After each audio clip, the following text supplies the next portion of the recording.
चालाक लोमड़ी। एक जंगल में एक लोमड़ी रहा करती थी। वो बहुत चालाक थी। कोई भी जानवर उसके सामने आना नहीं चाहता था।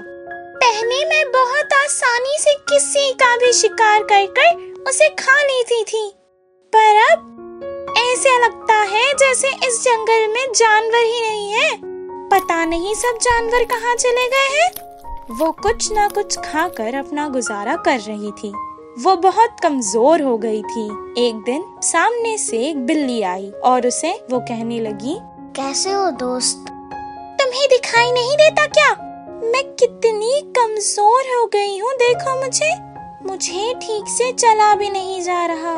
मैंने कई दिन से मांस नहीं खाया है, बस फलों भर ही जिंदा हूँ। अरे दोस्त, मुझे पहले क्यों नहीं बताया? अच्छा चलो, पास के गांव में बहुत बड़ी दावत है। हम वहाँ जाएंगे और छुपकर खाना खाकर आ जाएंगे। अच्छा, दावत? चलो फिर, जल्दी चलो। तुरंत वो दोनों गांव चले गए। जिस घर में दावत थी उसकी खिड़की के पास खड़कर वो देखने लगे। आहा, इतना सारा खाना देखकर लोमड़ी बहुत खुश हुई। बिना आवाज किए वो दोनों तुरंत घर में चले गए। बिल्ली थोड़ा थोड़ा खा रही थी पर लोमड़ी खाना देखते ही उस पर टूट पड़ी। कुछ देर बाद किसी के आने की आहट सुनाई दी। बिल्ली सतर्क थी, इसीलिए उसे वो आहट सुनाई दी। तुरंत वो खिड़की से भागकर कूद गई। उसको देखकर लोमड़ी भी समझ गई थी कि कोई आ रहा है। वो भी कूदने ही वाली थी कि असफल होकर नीचे गिर गई। तुरंत वहाँ उस घर की मालकिन आ गई। उसे अपनी तरफ आते देखकर मरने का नाटक करने लगी। अम्मा, लोमड़ी, जल्दी से सब लोग यहाँ आओ। उसकी आवाज सुनकर उसका पति एक बड़ी लकड़ी लेकर आया। अయ్यो, ये बेचारी लोमड़ी मर गई। इसे तुरंत गांव के बाहर ले जाकर फेंक दो। पर उसका पति इस लोमड़ी को और उसकी मक्कारी को बहुत अच्छे से जानता था। वो लोमड़ी को गांव के खेतों में आकर कई फसलों को नष्ट करते हुए देख चुका था। इसे तो मैं बहुत अच्छे से जानता हूँ। अभी बताता हूँ तुम्हें, ये जिंदा है या मर गई। इतना कहकर वो उसे जोर जोर से लकड़ी से मारने लगा।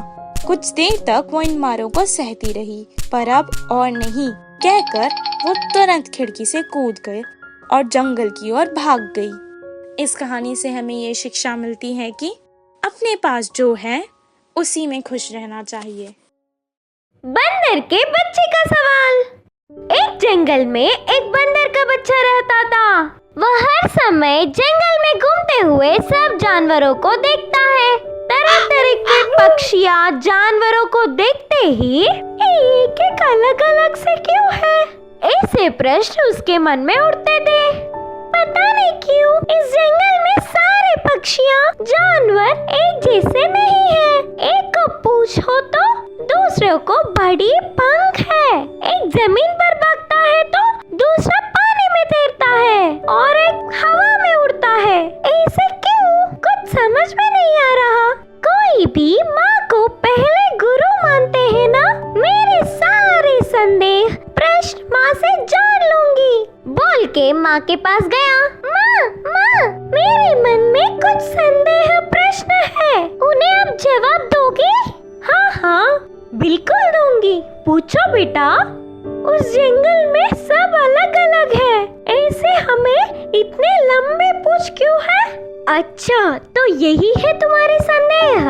हम बंदर हैं, कभी एक जगह पर नहीं रहते।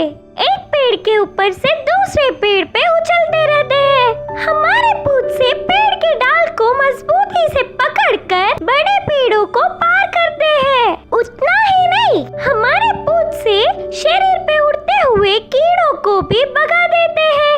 अच्छा, ऐसा है। माँ, पूंछ सिर्फ हमें ही होता है क्या, और किसी को भी नहीं होता है क्या?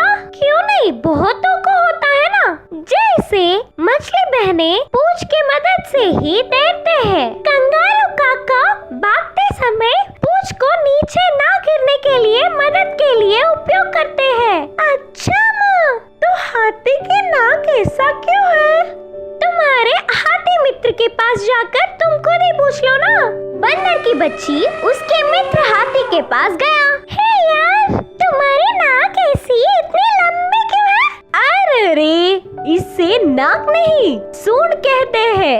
अच्छा, बंदर ने कहा, यह सूंड से बहुत सारा पानी एक ही बार पी सकते हैं।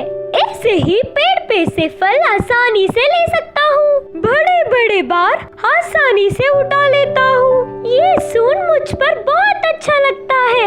हाँ हाँ, बिल्कुल सच है। हाथी और बंदर नदी के किनारे जा रहे थे तो एक मछली पानी में उड़ती हुई दिखी। मछली दोस्त, तुम क्यों हमेशा पानी में ही रहते हो? तैरने लगते हो क्या? नहीं दोस्त, हम पानी में ही आराम से रहते हैं। हम खाने की चीजें भी पानी में ही ढूंढ के खाते हैं और तुम्हें प्यास लगता है तो पानी के लिए भागते हो, पर हमें तो पूरा पानी में ही रहने से प्यास ही नहीं लगता। हाँ हाँ, तुम्हारे बोलने से अब मुझे प्यास लग रहा है। हाथी नदी में पानी पी रहा था। आते हैं मित्रों करके हाथी और बंदर की बच्ची मछलियों को बोल के ऐसे पेड़ के ऊपर से उछले। पेड़ की ढाल पे एक कौवा बैठ के कुछ खाते हुए बंदर की बच्ची को दिखी। कौवे दोस्त, तुम्हें बस पैर ही क्यों है, हाथ क्यों नहीं है? बोलकर पूछा। हमें हाथ नहीं होते, उसके स्थान पर पंख रहते हैं। उन पंखों की मदद से हम कितनी दूर चाहे उतनी दूर उड़ सकते हैं। ऐसे उड़ते हुए हम खाना खा लेते हैं। ऊपर से हम मौसम का हाल पहले ही जान लेते हैं, तब जल्दी से पंखों की मदद से किसी सुरक्षित जगह पर पहुंच जाते हैं। ओह अच्छा, बोल के उधर से बंदर की बच्ची निकलकर अपनी माँ के पास पहुंच गया। माँ, आज मेरे कुछ मित्रों से मिला। उनके विशेषताओं से वह बहुत खुशी से जी रहे हैं। मैंने अपनी आंखों से देखा। माँ, मैंने जान लिया कि ये भगवान की सृष्टि में हमारे जानवरों की दुनिया बहुत ही अद्भुत है। ऐसे बच्चा खुशी से बोलने पर माँ भी बहुत खुश हुई। इस कहानी की नीति यह है कि खुद अकेले की दुनिया तो नहीं होती, लेकिन जो उसी दुनिया को अद्भुत मान लेता है ना, उनको उससे बड़ी खुशी की बात होगा ही नहीं। हंस पक्षी जैसा बदलने वाला कौवा। एक समय की बात था, एक जंगल के नदी में हंस पक्षियां तैरते थे और उस नदी के किनारे एक बड़े से पेड़ के ऊपर कौवे रहते थे। रोज हर एक कौवा खाना ढूंढने चले जाते थे, लेकिन एक कौवा उन हंस पक्षियों का खूबसूरत चेहरा और पंखों को देखकर जलता था। अरे यार, इन हंस पक्षियों को तो देखो, कितना सफेद और कितना खूबसूरत दिख रहा है, और मुझे देखो कितना गंदा और काला दिख रहा हूँ। मेरा नसीब ही खराब है। ऐसा कहकर हर रोज उदास होता था। एक दिन उस कौवा को एक मूर्ख उपाय आया। उन हंस पक्षियों की तरह छोटे छोटे पौधे खाकर और रोज पानी में तैरकर अच्छे से अपना पूरा जीवन बिताना चाहता था। ऐसा मूर्ख की तरह सोचा और उस मूर्ख सोच को अपनाते हुए रोज विचित्र प्रयत्न करता था, और ऐसे ही एक दिन सफेद रंग में डूबकर उठ गया और पूरा सफेद दिखने लगा। हवा में उड़ने की बजाय पानी में तैरना शुरू किया। उस कौवे की इस अवस्था को देखकर एक हंस पक्षी ने ऐसा पूछा, दोस्त, मैंने तुम्हें यहाँ कभी भी नहीं देखा। हाँ, मैं दूसरे शहर से इस नदी के पास आया हूँ। वहाँ सब लोग मुझे देखकर, ये देखो, ये हंस पक्षी कितना खूबसूरत है करके मेरे को तारीफ करते थे।